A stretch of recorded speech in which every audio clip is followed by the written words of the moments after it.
मानोना प्रमद बर' बिथांनि दैदेननायाव गुबैयै सान्थि जाय जिनिसखौ 15 बोसोराव गायसननो हायाखैमोन बिथांमोननि राजनितिक जिखिनि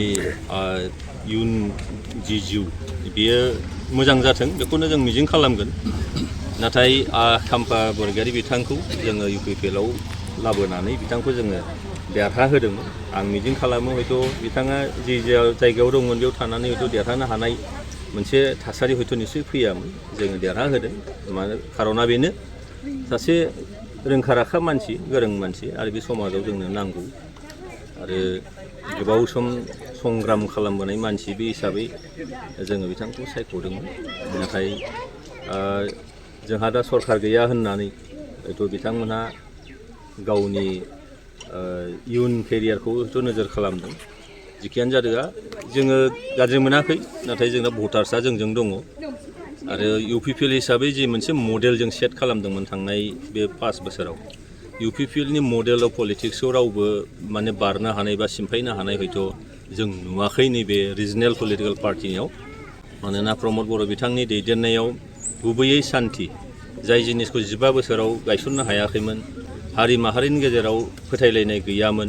बेखौ एकदम फोथायहोनो लाबोनो हादोंमोन बयबो हारि माहारिखौ आरो 26टा जाथि बा 22टा जाथि जनगोष्ठीनि जेंनाफोरखौ नोजोराव लाखिनानै जि खामानि मावनो लादोंमोन बेयाव बर'नि थासारियाबो गैया जाफैदोंमोन दा जोङो दुखु मोनदों जे 15 बोसोर सासनाव जिबायदि दावराव दावसिमोन बियो थांनाय 5 बोसोराव सानसेयाव फैदोंमोन आरो गोदानै दावराव दावसिया जाफिननो लादों बे जोंनि थाखाय दुखु गोनां बाथ्रा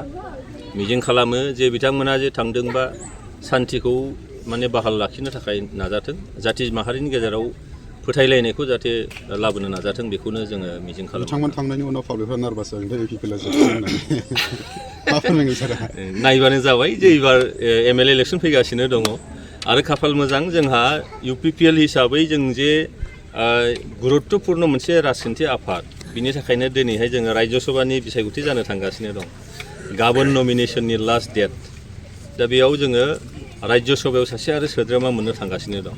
UPPLनिफ्रायनो दिनै 3 माने दिल्लीयाव जोंहा MP थागोन आं लकसभायाव थाबाय 2 राज्य सभायाव थागोन दा होमबा नों नाय जे UPPLखौ दिनै जोबस्रांगोन होननायनि मा बाथ्रा थाखो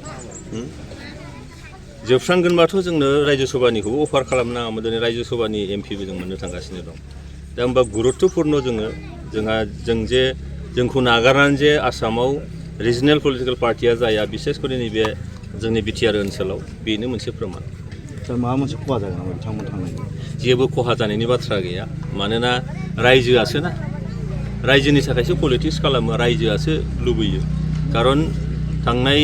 5 बोसोरनि UPPLआ गोजोन थासारि लाबोनाय जाथि माहारिनि गेजेराव फोथायलायनाय लाबोनाय बियो रायजो राजाफोरनि गोसोआव ओरैबायदि हाबनानै दं थांनाय बे दानबानि जि हाग्रामा महिलारि बिथांनि दैदेननाय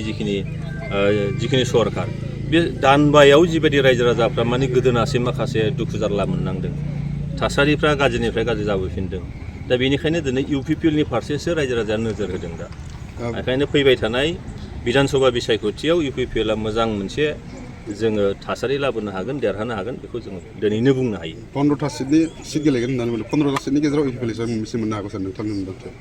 दानि जिखिनि जोंनि सार्भे रिपर्ट बे सार्भे रिपर्ट बायदिब्ला 15टानिनो नोङो आदानि बांसिन जे सिटआ UPPLनि थाखाय जोबोद मोजां बेयाव दिनै BJPआ स्टेटआव दङब्लाबो बिथांमोननि जे सार्भे रिपर्ट बे इन्टारनेल रिपर्टखौ जों मिथिगौ बे इन्टारनेल रिपर्ट बायदि बिथांमोननियाबो मोजां नङा अबस्थाया दा बेखायनो आरोबाव मानगोनां हाग्रामा महिलारि बिथांनि दैदेननाय सरकार थांनाय 5 दानाव जिबायदि थासारि लाबोना होबाय दावराव दावसि जाबाय बिथांमोनाबो ग्राफखौ नायोबा जोबोद गाहायाव थांनानै दं दिनै UPPLना गोजौसिनाव जानानै दं